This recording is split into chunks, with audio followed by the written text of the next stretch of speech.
Every year in the NBA, there's that player that comes around that you go, wow, I did not know he was going to have a season like that. And this year, I think it's Jaylen Brown.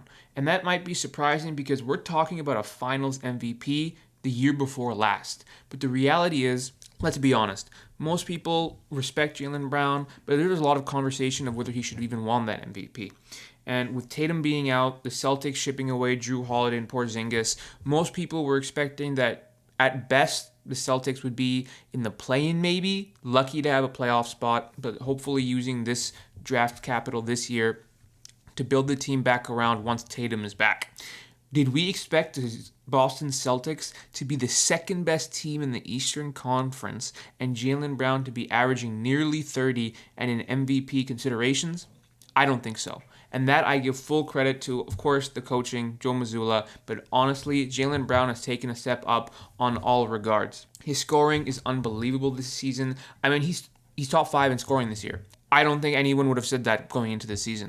And he's doing all this on the efficiency, not bad, 49% from the field, 36% from 3, almost 80% from the line. He's not just chucking up shots, and best of all, he's winning basketball games, everybody. And this is scary as a whole because, the Celtics, Jason Tatum might be coming back. Now, is that a good idea? That's to be seen. But Jaylen Brown is having an unbelievable season this year. He has his game highs for points and from the line and field goal attempts from 2 and assists are all coming from this season. They're relying on him more. When you actually watch him play, his mid-range shot is automatic. He knows. It seems like he knows, as he's playing like the alpha, he knows when to take the right shots. His playmaking just looks better. There was a lot of the times in the past where Tatum was kind of the wing who could bring the rock up, distribute it, play that pseudo playmaker, which is kind of what he did in that Maverick series. Jaylen Brown, sometimes the ball died in his hands in the sense that he didn't have that ability to play make as well as you would like him to, especially as a 1A or 1B, however you want to view him as, probably 1B. This season, he's put that to rest. And I think the Celtics should be happy about that, of course, but also it's one of those things where when Tatum comes back, it's not going to be a fully healthy Tatum. Does Jaylen Brown just secede his position as the alpha on the team? I don't know. But I think that the best part is both of them with their experience together, they know they need to do what they need to do to win. That's why I'm very happy with Jaylen Brown. And I think that they're going to be happy to have Tatum come back. And if this is a Tatum needs to get back in his groove, Jaylen Brown will continue going crazy. And Jason Tatum does every single part of the basketball at least well. He may not be the best in the league at anything, but that's okay because he's very good at everything. He can play make, he can defend, rebound, he's big, he can shoot, he can get to the rim. Oh, speaking of the rim, Jaylen Brown, we didn't even talk about that. He's one of aesthetically the best drivers to watch because he's not, we're in a foul baiting league at this point, and that's fine. That's how you get your points. Watching him, he doesn't cry out as much as a lot of these other guys trying to dig for fouls and for free throws. He gets to the rim, he puts his power in, if he gets the calls, great. If he doesn't, also great. He is unbelievable this season, and I think he's the most shocking player this year.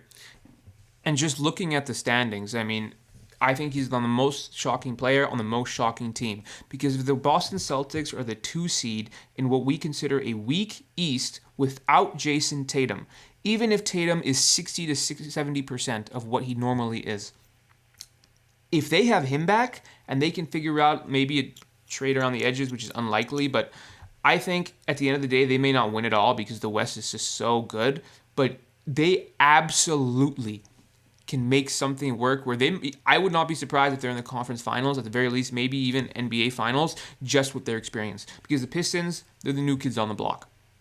The Cavs look rough. The Knicks are on a terrible stretch of games right now.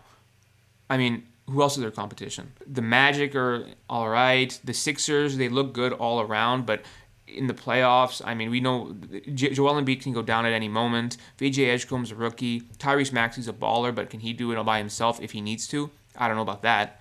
The Raptors are a great, nice regular season team, but no offense to Raptors fans, but they just scream like first, second round exit at best. I think the Celtics might have just been that team where you think that this is their down year, but because of a guy like Jaylen Brown, because of the fact they might get Tatum early, they might all be back. And at the end of the day, if Jaylen Brown didn't step up, they might have been in the play-in right now, just shoehorning in this season. So full credit to Jaylen Brown, very impressive, and I'm very curious to see how this happens if Tatum does indeed come back. And if he doesn't come back, well, they might just be an entertaining second-round exit team as it is. And I don't think we had that on our books this season. Thank you guys for watching. Let me know what you guys think. Leave a like, subscribe,